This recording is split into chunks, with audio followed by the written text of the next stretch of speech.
যুক্তরাষ্ট্রের বিপক্ষে ৩ ম্যাচের টি-20 সিরিজে সূচি প্রকাশের পর থেকেই সবার ধারণা ছিল এই সিরিজ অনায়াসে জিতবে টাইগাররা।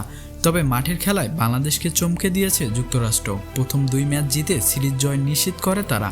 শেষ ম্যাচ জিতে হোয়াইট ওয়াশ এড়ায় বাংলাদেশ। তৃতীয় ও শেষ টি-20তে যুক্তরাষ্ট্রকে 104 রানে আটকে দিয়ে 10 উইকেটে জয় তুলে নেয় বাংলাদেশ। আন্তর্জাতিক টি-20তে এই প্রথম 10 উইকেটে জয় তুলে নিয়েছে বাংলাদেশ।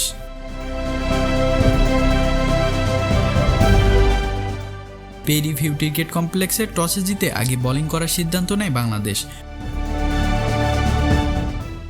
উদ্বোধনী জুটিতে 5 ওভারে 46 রান তুলে ফেলে যুক্তরাষ্ট্র। আন্দ্রিস গজকে ফিরিয়ে উইকেট পাবার সূচনা করে সাকিব আল হাসান। গজ ছিলেন সাকিবের আন্তর্জাতিক ক্রিকেটের 700তম উইকেট। সাকিবের মতন একটি করে উইকেট পান তানজিদ হাসান সাকিব ও রিশাদ হোসেন।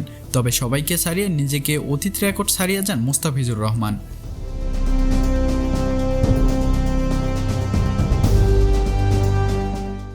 4 ওভারে 1 মেডেন সহিত 10 রান খরচে 6টি উইকেট নেন মুস্তাফিজুর রহমান, যা আন্তর্জাতিক টি-20তে মুস্তাফিজুর রহমানের ক্যারিয়ার সেরা। 20 ওভার শেষে 9 উইকেটে 104 রান করতে পারে যুক্তরাষ্ট্র।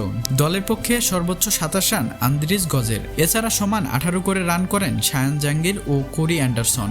জবাব দিতে নেমে কোনো উইকেট হারায়নি বাংলাদেশ দল। সৌম্য সরকার ও তানজিদ হাসান তামিমের উদ্বোধনী জুটিতে জয় তুলে নেয় বাংলাদেশ। 42 বলে 5-4 ও 3-6 58 রান করে অপরাজিত থাকেন তানজিদ হাসান তামিম।